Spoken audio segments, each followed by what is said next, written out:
प्रशांत क्षेत्र का वीरान द्वीप एक शिकारगाह बन गया। मगरमच्छ को चीरने वाले खूंखार राक्षस के सामने जापानी युद्धबंदियों ने नरक जैसी चुनौती शुरू की।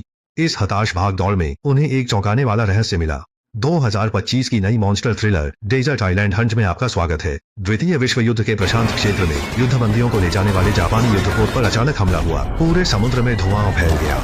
युद्धपोत जल्द ही डूब गया और जहाज के 2 युद्धबंदी एक वीरान द्वीप पर पहुंच गए। जब सूरज फिर से निकला तो तारो ने धीरे से आंखें खोली। उसके पैर में एक लोहे की जंजीर बंधी थी जिसका दूसरा सिरा एक अमेरिकी सैनिक से जुड़ा था। पास ही एक लाश पड़ी थी। जैसे ही तारो ने उसकी कमर से पिस्तौल निकाली तभी अमेरिकी सैनिक अचानक जाग गया और उसने बिना सोचे समझे सामने वाले जापानी पर हमला कर दिया। दोनों के मन में गुस्सा भरा था और वे तुरंत किनारे पर लड़ने लगे, लेकिन वे यह नहीं देख पाए कि समुद्र में कुछ उनकी ओर आ रहा था। अमेरिकी सैनिक लड़ाई में हावी हो रहा था। तभी प्रचंड शक्ति ने उसे पीछे से खींचा। अगर जंजीर न होती तो वह समुद्र में होता। तारो हक्का बक्का रह गया। बंदूक उठाकर ट्रिगर दबाया। पानी की काली परछाई आखिरकार गायब हो गई। ठंडे पानी ने दोनों को शांत किया। उन्हें एहसास हुआ कि सबसे बड़ा संकट उनके अलग अलग दृष्टिकोण नहीं बल्कि एक ही जंजीर से बंधे होना है। मोटी जंजीर दिखाती है कि वे जापानी सेना के बंदी थे, इसलिए यहाँ लड़ना व्यर्थ था। लोगन प्रसन्नचित्त सैनिक खुद ही सहयोग का प्रस्ताव रखता है ताकि वे अज्ञात राक्षस का सामना कर सके। शायद यह द्वीप युद्धपोत के डूबने की जगह से दूर नहीं था, क्योंकि भारी मात्रा में सामान और शव किनारे पर आ गए थे। लोगन को एक धातु का घेर मिला जिससे बक्से का ताला खुल गया और दोनों का मन हल्का हो गया। लगता है कम समय में अब सामान की चिंता नहीं करनी पड़ेगी। शाम ढलने के करीब तारो ने मिले औजारों से लोगन के लिए समुद्री भोजन की दावत पकाई। पेट भरकर खाने के बाद उन्होंने भविष्य के जीवन पर विचार किया। छोटे द्वीप के पास जंगी जहाज की संभावना छोड़े पैरों की लोहे की जंजीरें खोलना प्राथमिकता थी। लोगन को दिन में दिखा गियर याद आया, पर कुछ मिनट मारने पर भी जंजीर टस से मस न हुई। चारों को बेड़ियों की जानकारी थी। उसने टखने के जोड़ को कमजोर बताया। लोगन को संशय हुआ और टारो का इशारा साफ था तो उसने पूरी ताकत से वार किया। जंजीर तुरंत टूट गई। दोनों खुशी से चिल्ला उठे, पर लोगन हिचकिचाया। अगर टारो का वार जोरदार होता तो उसकी टांग जाती। आखिर लोगन ने जोखिम उठाया। जैसे ही गियर पड़ा पैर की जंजीर टूट गई और लोगन ने राहत की सांस ली। उनके बीच विश्वास गहरा गया। अचानक जंगल में पक्षियों का झुंड उड़ गया। टारो को गड़बड़ लगी और वह चुपके से देखने चला गया। रेत पर अजीब निशान दिखे, मानो राक्षस फिर आया हो। अचानक तट से शोरगुल हुआ। 2 जापानी सैनिक एक स्थानीय मछुआरे को द्वीप पर लाए। पहले के निशान मिटे नहीं थे, इसलिए उनकी मौजूदगी का पता लगना तय था। टारो ने तत्काल निर्णय लिया। लोगन को छिपने को कहा और खुद सैनिकों से निपटने वहीं रुक गए। जलते कैंपफायर को देखकर द्वीप पर उतरने वाली टीम तुरंत सतर्क हो गई। वे पास पहुंचे और तारो को पाया। आदमी ने झूठ बोला कि वह सुबह यहाँ भटक गया था। उसे अच्छी जापानी बोलते देख सैनिक धीरे धीरे सावधानी कम करने लगे। छिपकर देख रहा तारो जैसे ही राहत की सांस लेने वाला था, उसने देखा कि राक्षस भी छिपकर सैनिकों को देख रहा है। उसने मन ही मन कोसा और चुपचाप प्रार्थना की कि तुम मुझे न देखो। थोड़ी ही देर में राक्षस फिर गायब हो गया। दोनों सैनिक कैंप फायर के पास बैठ गए। जमीन पर 2 पानी की बोतलें देखकर उन्हें तुरंत शक हुआ। तारो ने सिर हिलाया और लोगन की अमेरिकी सेना के जैकेट पर उसका ध्यान नहीं गया। सैनिकों ने आंखों से इशारा किया और तारो को घेर लिया। एक ने पैंट ऊपर की, टखने पर लोहे का कड़ा दिखा। तारो की पहचान खुल गई। वह भागा हुआ युद्ध अपराधी था। जैसे ही वे साथियों का ठिकाना पूछने वाले थे, झाड़ियों से एक गहरी चींटी की आवाज आई। स्थानीय निवासी का चेहरा बिगड़ गया और वह चिल्लाया, मत्स्य मानव आ गया। लगता है उसने इस राक्षस को पहले भी देखा है। यह देखकर मौजूद लोग भी चकित रह गए। वे युद्ध के मैदान में दुश्मन से तो नहीं डरते, पर इस अनदेखी चीज का सामना कर किसी के भी मन में खौफ छा जाता है। एक सिपाही कांपते हुए झाड़ियों में चला गया और एक गुफा तक पहुंचते ही उसके पीछे एक भयानक आकृति दिखी।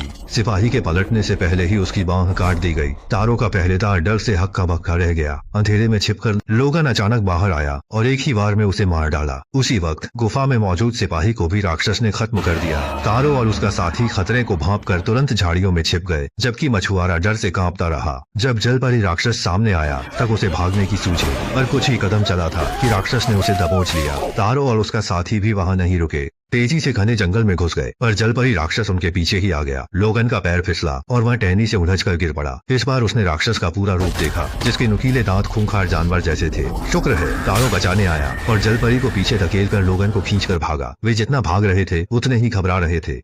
पैर फिसलने से वह खड़ी ढलान से लुढ़क गया। अगली सुबह होश आया। राक्षस पीछे नहीं था, पर वे बिछड़ गए। लोगन की किस्मत खराब थी। पीछे तेज पानी का गड्ढा था और जिस बात का डर था वही हुआ। वह बर्फीले पानी में गिर गया। कई घूंट पानी पीने के बाद वह बहकर नदी के निचले हिस्से में पहुंचा। मन में डर बैठा हुआ था। उसने पीछे मुड़कर देखा। उसने दूर चट्टान पर जलपरी राक्षस को दहाड़ते देखा। हालांकि लोगन अनिच्छुक था, पर उसे उसी रास्ते लौटना होगा, तभी वह द्वीप से निकल पाएगा।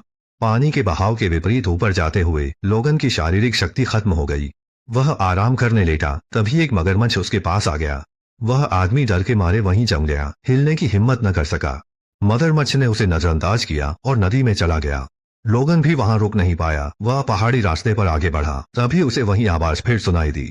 उसने देखा कि जलपरी राक्षस नदी किनारे घाव साफ कर रहा था जो तारों के वार से लगे थे। तभी एक मगरमच्छ ने उसे नदी में खींच लिया। लोगन के मन में अत्यधिक खुशी हुई और अगले ही पल भयानक जलपरी पानी से बाहर आई और मगरमच्छ को चीर डाला। उसकी युद्ध शक्ति पानी में सबसे ज्यादा थी। लोगन बिना देर किए पहाड़ी रास्ते पर चलता रहा। तारों को पास में ही एक समुराई तलवार मिली। पानी में भी वह भयानक जलपरी से सावधान था। नदी का रास्ता पत्थर से बंद होने के कारण उसे पहाड़ी रास्ते पर जाना पड़ा। तारो जंगल में आते ही पेड़ पर एक शव देखता है। पहचान करने से पहले वह गड्ढे में गिर जाता है जहां एक सड़ी जलपरी का शव पड़ा था।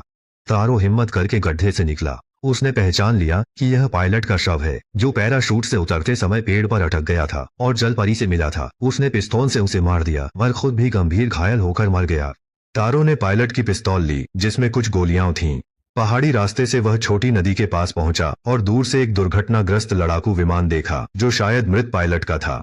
रात होते ही लोगन भी उसी पानी के कुंड के पास आया। उसने तुरंत विमान से सामग्री इकट्ठा की और बेकार लोहे से एक भाला बनाया।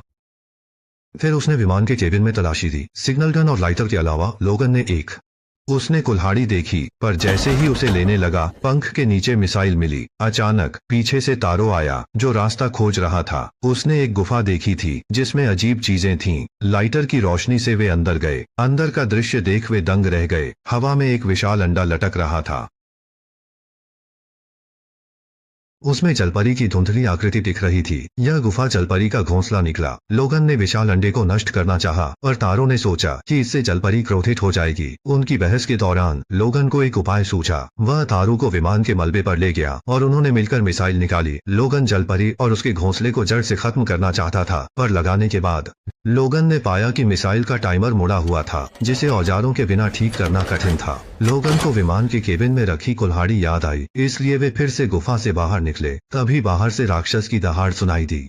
लोगन को हमले का डर था। उसने रोशनी के लिए एक सिग्नल फ्लेयर जलाया। वह कॉकपिट से कुल्हाड़ी लेने गया, पर वह खांचे में फंस गई। तारो तलवार लिए पहरा दे रहा था। तभी जलपरी राक्षस दिखा। वह तुरंत उससे भिड़ गया, पर उसे पटक दिया गया। शुक्र है कि लोगन ने समय पर कुल्हाड़ी निकाली और जलपरी राक्षस पर वार किया। दोनों ने मिलकर उसके शरीर पर कई घाव किए। सिग्नल फ्लेयर तुरंत बुझ गया और घायल जलपरी भी अंधेरे में गुम हो गई। लोगन और तारो ने वक्त नहीं गंवाया। कुल्हाड़ी लेकर वे गुफा में लौटे। काफी मशक्कत के बाद उन्होंने मिसाइल टाइमर ठीक कर लिया। तभी अचानक जलपरी अंधेरे से निकली और लोगन पर झपट पड़ी। तारो ने उस पर जोर से काटा, पर जलपरी की जान बहुत मजबूत थी, जैसे उसे कुछ हुआ ही न हो, और उसने लोगन का पेट चीर दिया। यह देख तारो ने तुरंत पिस्तौल निकाली, पर कई गोलियों से भी जलपरी के बस सतही चोटें ही आईं। घबराकर उसने बंदूक विशाल अंडे पर तान दी। गोली चलते ही खून नीचे गिरा और जलपरी चीखने लगी। माँ का प्यार हर जगह एक जैसा होता है। लोगन जानता था कि वो नहीं बचेगा। उसने अपना नाम का टैग तारो को पकड़ा दिया।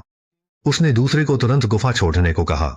मत्स्यांगना अपने शावक का शोक मना रही थी। तारो पीछे मुड़कर गुफा से भागा। लोगन ने विशाल कुल्हाड़ी से मिसाइल के टाइमर पर वार किया। अगले ही पल गुफा में विस्फोट हुआ। तारो की आंखों में उदासी थी। कुछ सेकंड शोक के बाद वह समुद्र तट की ओर चला, लेकिन उसे हैरानी हुई कि मत्स्यांगना दानव विस्फोट में बची थी। तारो के पास अब कोई विकल्प नहीं था। उसने समुराई तलवार उठाई और जानलेवा लड़ाई के लिए तैयार हो गया। झाड़ियों में छिपी मत्स्यांगना ने उसकी पीठ देखी और हमला करने के लिए कूद पड़ी, लेकिन यह एक जापानी सैनिक के शव का भेष था। असली तारो तो पास के रेत के गड्ढे में घात लगाए बैठा था। वह अचानक उठा और मत्स्यांगना पर कई बार वार किए। अपनी निडरता से तारो ने अपनी तलवारबाजी का बेहतरीन प्रदर्शन कर मत्स्यांगना को जमीन पर गिरा दिया, लेकिन आखिरी पल में उसने राक्षस को नहीं मारा। तारो जानता था कि असली घुसपैठिए वे खुद हैं। वह लड़खड़ाता हुआ समुद्र किनारे आया। सिग्नल फ्लेयर चलाने चला, पर मैगजीन खाली थी। तारो हंसा, सोचा इसी द्वीप पर मरेगा। जब वह जागा तो एक युद्धपोत पर था। अमेरिकी नौसेना ने तारो को बचाया था। लोगन का नाम लोगन से तारो की स्थिति बेहतर हुई। तारो ने बताया उसे अधिकारी का सैनिकों को मरने भेजने वाला आदेश पसंद नहीं आया, इसलिए उसने उसे मार दिया। इसके बाद तारो ने जहाज से बाहर देखते हुए अपने 2 दिन के दोस्त लोगन को याद किया। यह आइलैंड हंट एंड किल का पूरा प्लॉट था। फिल्म की कहानी बहुत जल्दबाजी में लिखी गई है, यहाँ तक कि राक्षस भी सस्ते लगते हैं।